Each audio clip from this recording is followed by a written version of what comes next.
Okay, so welcome back. This is episode 14. We should be into a new series soon, or looking for something for next season. How are things going with you, Fletch? Yeah, really good. Thank you. Really good. Kicking the can down the road, as we say. The week started really strong. I don't know whether a new podcast in general has gone out into the world. Like one of the bigger podcasts talking about VO2 max testing has just gone crazy this week. So we're getting quite a few people booking in on a whim, finding us somehow. So I think people are probably planning for the later marathons in the year, Chicago and Valencia and all those guys kicking off. People getting in for testing. It's been quite good. Yeah, very good. Well, I can't believe the viral traffic will have come from this podcast, so it must be coming from another one. Hey, viral means many different things. Exactly. We're just focusing on high quality. Exactly. Good stuff. So it's been quite a lot happening since we last sat down and did this. I suppose we had a call last week or week before, but I've had a bit of an injury. We've had a bit of a downtime with marathon preparations. We've had a marathon.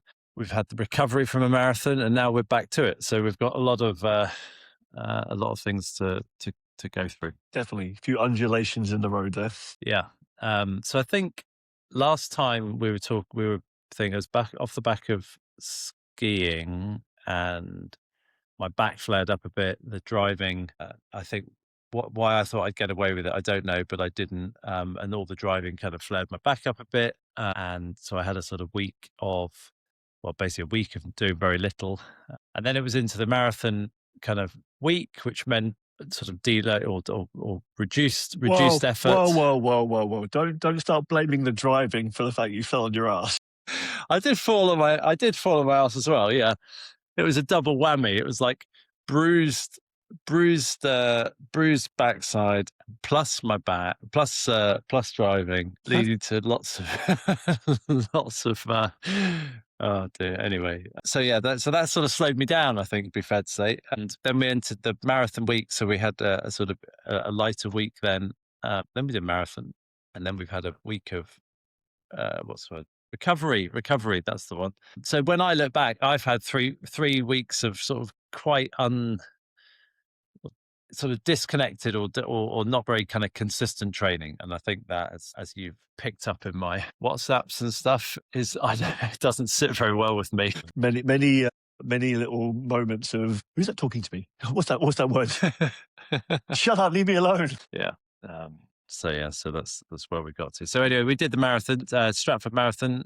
It went pretty well. What was the aim? The aim was to just push out a kind of solid marathon and test the Morton like nutrition, test that out in a kind of full scenario. So I used so they've come on board as a kind of partner or sponsor as part of Badwater, which is great. And part of that thing was like using them. I've used them before in the past, but I've not used them sort of extensively and really kind of trying to max out that carbohydrate intakes. One of the things I think at Daytona, one of the things was like that sort of fatigue in the second half, and one of the things there as you've pointed out or we've looked at is like increasing the carb intake during the whole race to try and prevent that. So that was the aim, and it went pretty well, really. I think I had gels whenever I was told to have gels. But much more, yeah, used the what's it called? Their kind of planning tool, and far more intake than I thought. Right, when I looked at how many gels I was like shoving in my belt beforehand, I was like, it seems a lot, like, you know, but I took them and it seemed to work. Yeah, I think we were just discussing before we came on about the progression of your marathon over the past 3 years of the same marathon. So it's a really fair comparison. Obviously, slightly different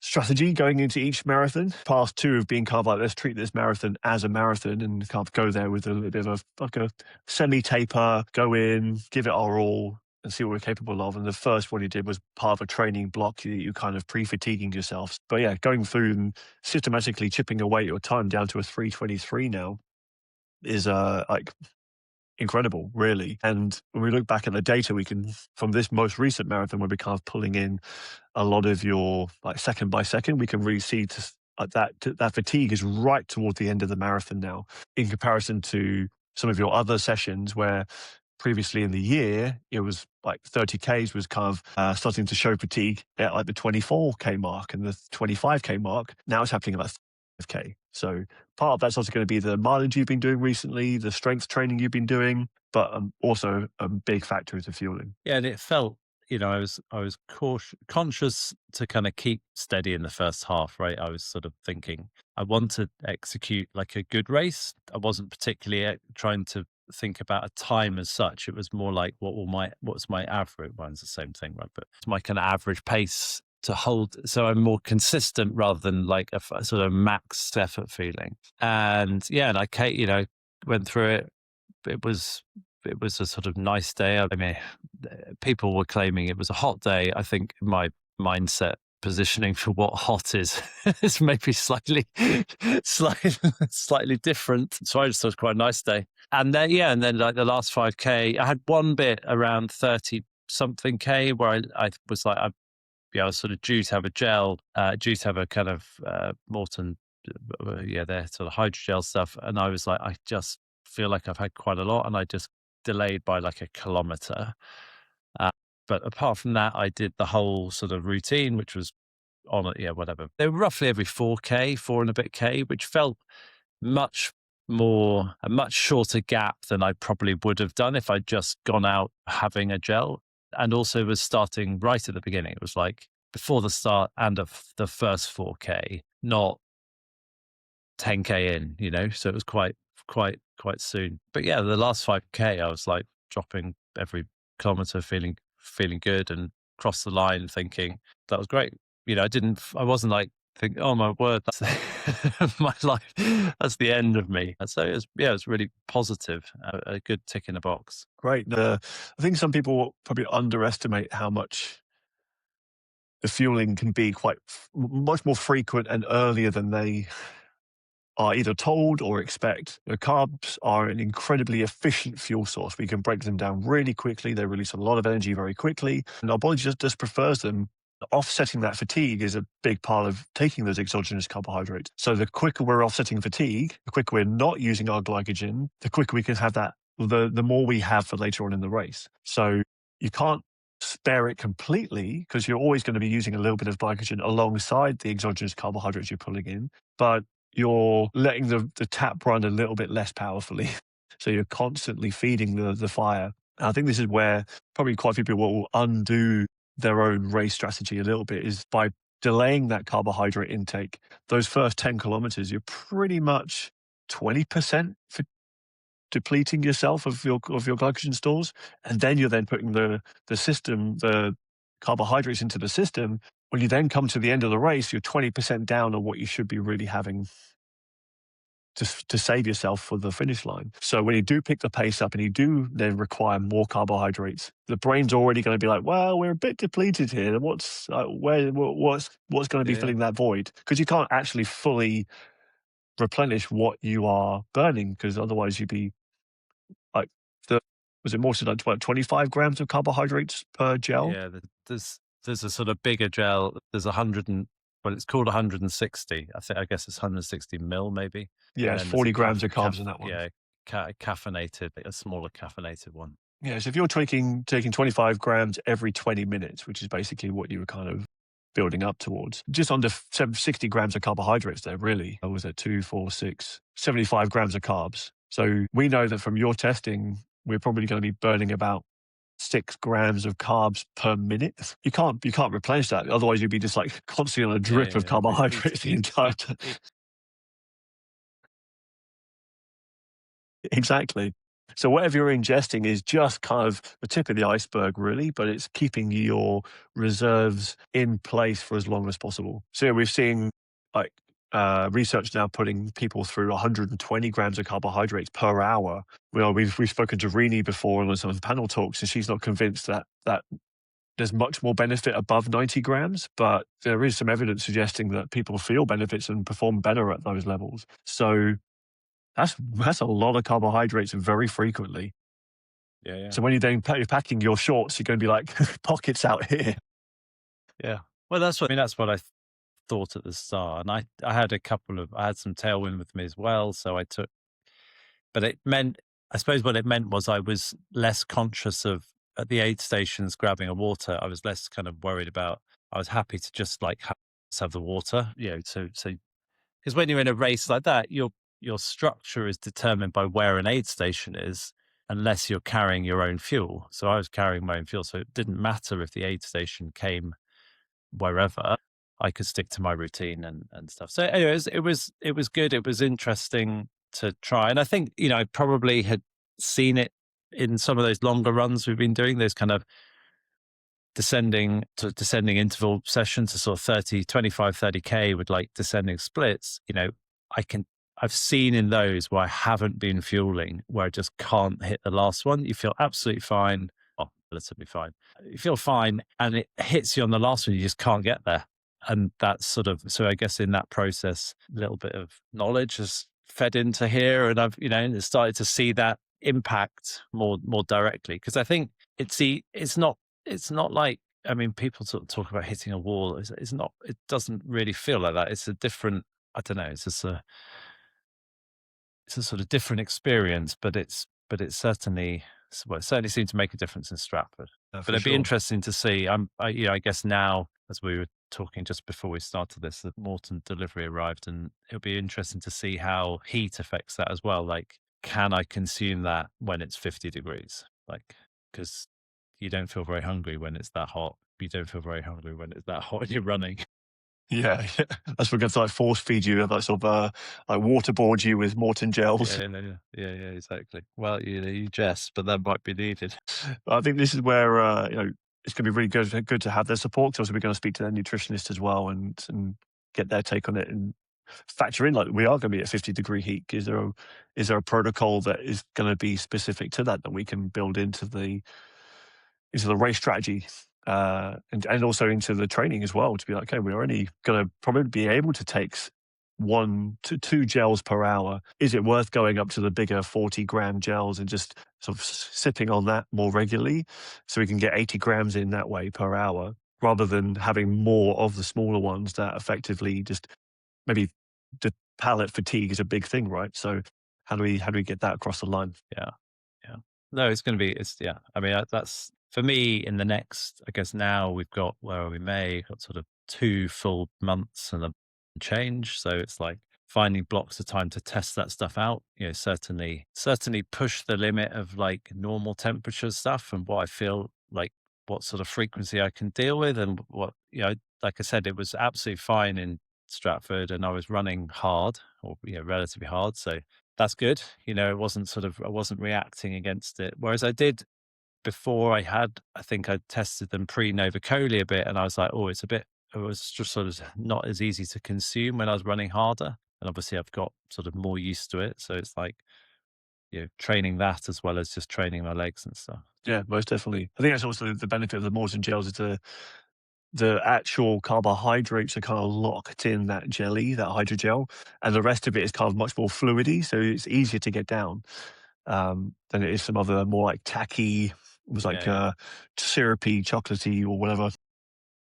Um, to kind of bring it back to the marathon itself, in the that post incident break that we had was actually I think a good demonstration of how sometimes these situations crop up and forced recovery actually is probably what a lot of people need going into those sort of events. The training pre-marathon, the last 2 weeks is almost useless. It's just ticking things over. Yeah, there's some really cool things you can do to maybe increase VO2 max a little bit or to retain some of that speed and build in some quality sessions in there.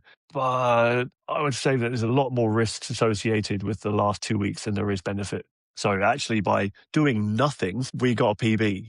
And I would say that I think a lot of people, almost a bit like an exam, they try and cram way too much into those last couple of weeks because they kind of feel like they have to be ready and they've got to be like prepped and swatted up on the answers, and actually going in knowing all the hard work's been done and there's lots of base in there, going in unfatigued and going in with a fresh pair of legs is probably the best thing you can do. Yeah.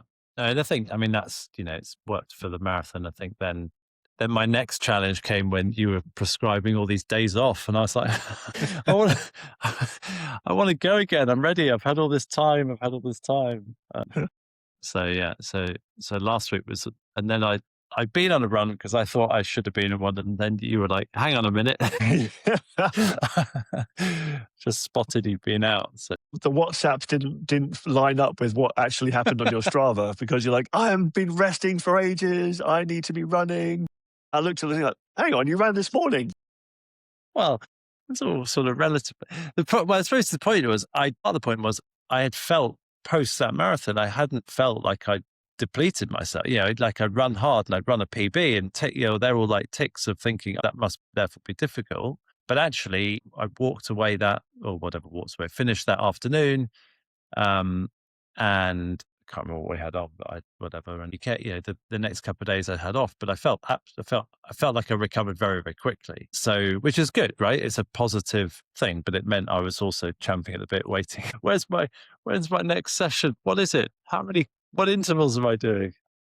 That's again the semi disconnect between our perception of recovery versus the actual recovery. Because we can feel like we're back in the zone again and we can feel like we're good to go, which is part of that sort of readiness score that we ask you, like, how ready are you to train? And this is sometimes where wearables can come in really handy, is that we can look at the central nervous system signals of like, what is your HRV? What is your breathing rate? Is your sleep quality like from like a bedtime perspective? And go, actually, there's still a little bit of residual fatigue here. Delaying it by 2 days isn't going to kill us off, but also it may provide us that little bit of extra recovery time so that we can then build on the good result you got from the weekend. Because even like this, people are so capable of going out there and doing another run, but is it actually going to increase performance, or is it going to just like tick the box that we've done another workout? If it's not increasing performance, then it's not really going to serve us much purpose, because we've ticked all the boxes previously. We've got all the mileage in there. Now we're looking to develop you and actually move the needle up rather than maintain and actually just perceivingly work at ticking boxes. And I think that's the mental challenge, is that, right? Which is, and I was thinking about this, and I sort of wrote about it last, yes. And it was like, it was sort of the framing of it. If I look at the last week, I feel like, oh my God, I've done nothing. Because since the marathon, it's like in that time been to the gym, I've done a few things, but I've done very, very limited. If I look back 3 weeks, I think, oh God, what a disjointed set of training. It's like I've had that bit of injury, I've had that then taper. I've run a marathon, but I kind of, in your silly mental state, you ignore that. And then you say, and I've done all this recovery. So you like look at the 3 weeks, you're like, that's appalling. Yeah, it's like bad. There's nothing in it. There's not enough there.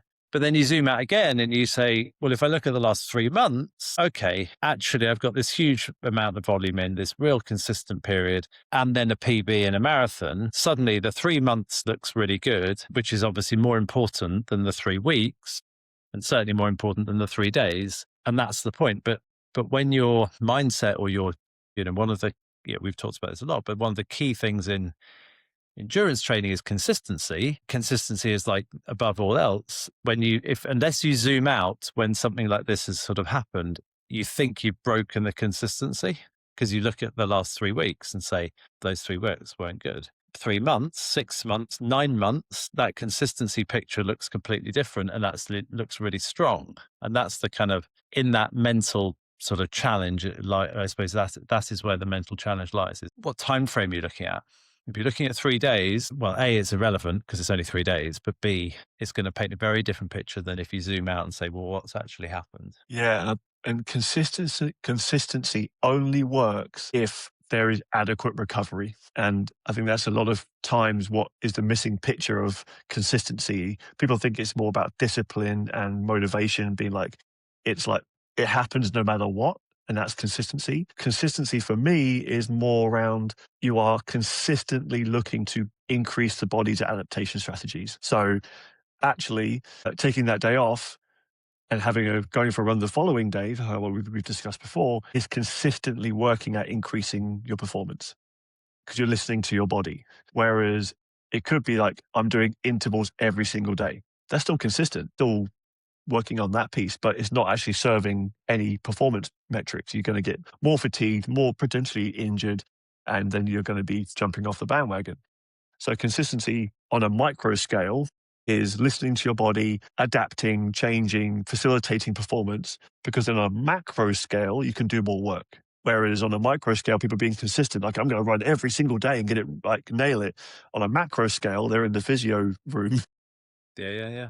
or maybe not running at all that rest of that year. So in order to be consistent over a long period of time, you do have to be quite flexible and almost perceivingly inconsistent. Yeah, and it ties with that kind of framing of the duration, right? If I look at a week, not the last few weeks, but like a normal week, if I'm yeah, I have 2 days off in a week. So if I frame it in this very tight time window, I'm going to keep thinking I'm doing nothing because it's like there's all these gaps in it. But actually, if I step back a bit and say, hang on a minute, it's like all those Saturday sessions of like nailing those long runs and those are like, well, that's consistency because you're actually delivering, you're hitting the program on the sessions that count consistently. That's different to running every day. So I suppose quickly we're into the training we've got the training program. You did a new session this morning. I did my like over and under session, kind of crept up Nice. on me. I thought this won't be too bad. And it was actually a bit harder than I thought. Love it. Love it. Yeah, I it was. can Well, pull that up actually. yeah, well, I obviously mistimed my turn point. So the last interval, I finished on the hill of there's a load of motorway bridges. So I finished on the last 45 seconds was going up the hill of the motorway bridge, which was badly timed. Love it. Let me share the session here. So if you're watching on video, you'll be able to see. If you're audio dialing in, I'll try and describe the best I can.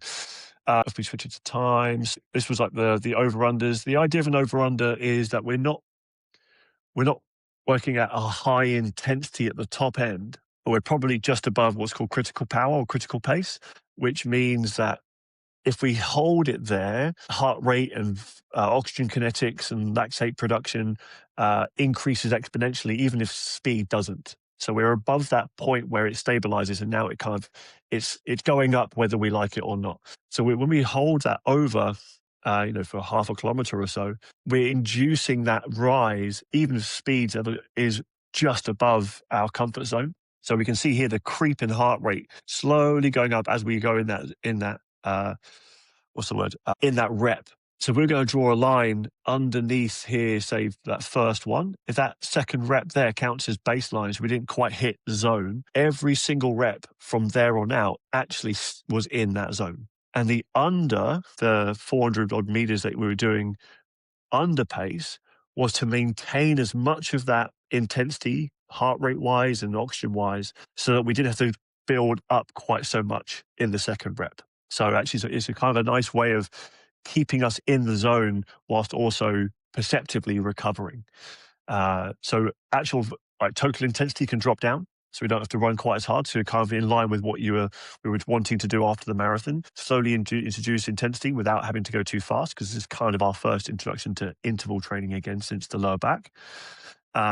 But also, too, we can get a lot of high breathing and high heart rate stuff done without having to go crazy under speeds. Yeah, no, exactly.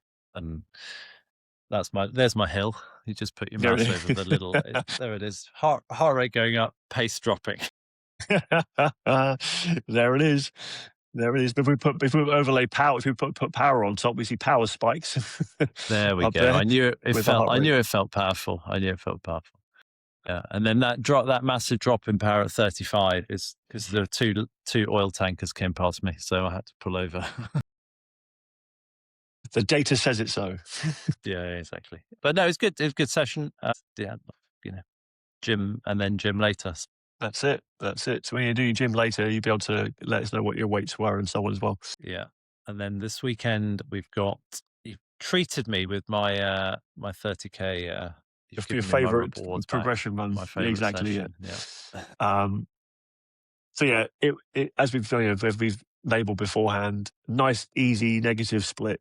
It really helps us to frame the race strategy, especially for those longer marathon specific kind of sessions. Obviously, this is not the pace you're going to be running Badwater at, but it's a really nice way. It's a really nice way of inducing stress, which is ultimately what's going to help your body adapt. adaptation is all we're after at this stage. Getting us fitter, getting us more resilient. The 30K runs are building that durability piece up. So we're getting less damaged by training, helping us stack volume, start helping us to get a lot of the adaptations at the lower end, but also just tolerate the distance too. As we start to then chunk some of these runs together, and whether you've noticed or not, we've also bolted on a little bit of I did. interval work at I the did. end.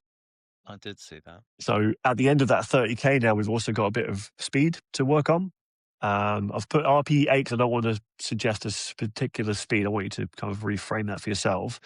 But 30 seconds on, 3 minutes off, 4 reps. It wants to be pretty strong for 30 seconds. So we can also do that on a hill, a slight hill as well.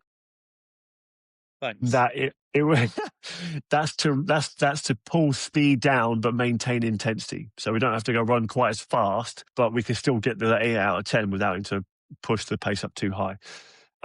This is a really interesting way of building that durability in again that we actually use in team sports. So what we use in team sports is this idea of repeat sprint intervals as a way of decreasing fatigue during a match. We're taking that science that was put onto there saying if you do a full training session and then do your sprints, it has a bigger effect on fatigue than doing your sprints at the beginning of the session when you're all fresh and good to go. That increases top speed, but doesn't have a massive impact on fatigue. So we're going to take that and put it on the end of your long run, basically. You go, cool. We're going to get less fatigued by these sessions, bit of venom, bit of intensity at the end, and then we build on that. Okay, so this is not this is not a separate session. This is added to that straight into it. Right after, yeah, straight after. It could be 40K. I suspect it might end up being that. Okay, fine. So that makes sense. I don't normally at the end of that 30K think what I fancy now is 30 seconds, 8 out of 10. But like all these things, if you just keep doing the same thing, you're not going to get any, not going to see any benefit, are you? So Exactly, and it's as that's your favorite session. It's also a point where some of those sessions now are not actually inducing the stress that we want them to because your body is adapted to them. So how do we induce a little bit of extra stress to the system without too much that we then dip into having to then not recover it again for our next workout? So I think the speed intervals are a great way of getting really controlling how much more load to add on rather than going, cool, let's do 40K when actually 35 was adequate. And then the rest of the 5 was now just eating into our recovery window. You're going to be running for 2 minutes. Yeah, okay, the intensity is higher, but 2 minutes worth of work is a lot more controllable than another 10 kilometers. yeah, definitely. Yeah. Very good. Well, I will report back on Saturday. I'll give you some feedback on WhatsApp about it. Yeah, exactly. Whether you've ruined my favorite long run or into it. Well, anyways, you still got that long run to do. It's just like a little bit of a Yeah, cherry on top. exactly. But with the strength session today, we're starting to really build that out now for some people who've been following along. Like the single leg isometric leg extensions going to be a real focus. 30-second hold is good for tendon health. Over the next couple of weeks, we're going to be refine that down to then maximum efforts for like 10 seconds or even like 3 seconds to now build force production. With the recovery window, making sure that we're also looking after our central nervous system, the chest press to go in there. People saying runners don't need to do upper body work. They absolutely do because you're a human at the end of the day. You're not a runner. Your general strength is also key, but also how these other structures build into your spine, looking after those areas, your shoulders, fatiguing over the next 200 odd kilometers. Those arms are still swinging. The muscles are still working. They need to be worked as well. C2 cable row, isometric bent knee calf raise, fielding there. I might even add some more bits for next week around like hamstrings and other bits too. So that's going to start getting more and more robust as we go through this. Yeah, no, it sounds good. It's a funny one because you get into the gym and whatever gym etiquette. There's often people sort of sitting around waiting at machines and stuff, and then you get in and you do that leg press well, and it basically looks like you're just sitting there. Yeah. So you just no one can see anything. You just look like you're sitting. on the leg press, on the leg extension machine, and then you get off it. It's, yeah, 'cause for those who don't know, isometrics is a non-moving muscle contraction. So the idea is the weight is so heavy that you can't lift the leg extension up. So basically, you sit on it, you put your leg in place, and then you push as hard as you can for 30 seconds. The only signal that you're doing anything is usually your face Yeah. to show that you're grimacing or you're doing some effort or your legs shaking as you're pushing it. But yeah, it's a funny one for people who are introduced to it for the first time. They're like, "What the hell are you doing?" It's all right though, because there are far worse exercises to be doing. It's not too bad. Yes. Well, now we've got your buttocks back in game again, we can start building in the single leg press and those kind of exercises as well. Yeah, no, definitely. Yeah. I think the thing I'll mention now, and then we'll touch on probably next week because I should have some more. Well, hopefully I should. So I've got this thyroid thing that you know about. So this kind of underactive thyroid, and I'm doing another set of blood tests on that. As I did a bit of research on it, it's actually the thyroid function is pretty fundamental to all metabolic pathways. Yep. So I'm trying to convince the GP that maybe just being in a normal range is not necessarily uh, normal for me. Might not be normal for normal for what I'm trying to achieve. Rather, might not be normal.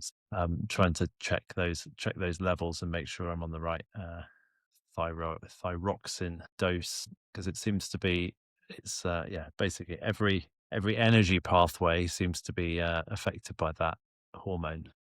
Yeah, why there is such a massive amount of flux between people who have underactive and overactive thyroids. You can obviously for yourself, you don't fit the normal body type of someone who's got an underactive thyroid, so someone who struggles to mobilize energy and get it into the system. But I think with everything in the body, if we didn't need it, it wouldn't be there. So everything is becoming hugely essential. But yeah, the thyroid is incredibly important when it comes to anything to do with mobilizing energy. Yeah. So yeah. Anyway, that's a blood test and a check and see where we're at, because I think it seems it's something that doesn't, it can stabilize, but it can then shift again based on other factors, because there was no real knowledge of why it started. Therefore, it's not like we know what the trigger is if it's moving or not, as the case may be. So we'll have a thyroid update. But I was quite fascinated when I read into it. I just was like, all the different things it affects and how it affects. So we'll get a deep dive on that maybe at some point. Yeah, yeah. See what we can work out. Love it. Yeah, no, for sure. I mean, this is where I think this is kind of where it all started for me, was just being incredibly interested in how the body worked, and it is insanely complex. I think it is. We're still yet to find out some things, but we do know a lot more than we used to. But how all these things interact and the signaling pathways and the feedback loops and the adjustments the brain is making unconsciously all the time for data is insane. Yeah. I've just been looking into the brain function just now because obviously with AI coming along. And saying that they're going to take over the human brain. With the unconscious brain, including everything, is about a million bits per second it's taking in. So a billion per second. Whereas our conscious brain is kind of what we are able to compute on a single level is only about 10 bits per second. So the brain in the back room, like the mad scientist in the back room that's kind of controlling everything, is just processing so much information. And a lot of that's guided by your hormones. So if your hormones are excretions from the brain or excretions to the brain again, that's what it's basically using to monitor all those different systems. So how you go and start running is adrenaline. That's a hormone signaling from the brain to get the heart rate up, to get all these other things going. Off the back of that is carbon dioxide, which is then picked up by little sensors within the bloodstream to then feed back to the brain saying all this stuff's kicking off. I can go on that about stuff for ages because it's so fascinating for me. Yeah. Yeah, and it's the bit. I suppose we tend to have a very reductionist attitude to things, and lots of medicine is very reductionist because it's so complicated. And I guess what we'll see now with the advances in kind of AI and computing capacity is that we won't have to be so reductionist. So diagnoses and understanding will get much more comprehensive, because it won't be this. Well, we've shared on WhatsApp the kind of difference that the kind of lots of studies have been male dominated, Well, obviously that's missing 50% of the massive 50% shift in fundamental biology that doesn't get picked up. So even on a basic level, most studies don't even take sex into account, which is crazy when you think about it. But that you add that to every other dimension, and that's why, yeah, I guess it's obvious why it became simplified. But now perhaps we're entering this era where those simplifications can get removed because we've got the ability to comprehend much bigger multi-dimensional problems. Interesting, or confusing, more confusing Yeah. maybe. Yeah, it's all right. Well, I think I'll just go out and just put stuff on my program, and I'll just go out and do it. That's probably yeah, he's going to run. Love it. good stuff. All right. Well, I will be going to the gym later, and then seeing if you trash my favorite 30K run for the weekend. Love it. Good luck. Nice one. All right. Catch you later. All right. Bye, mate.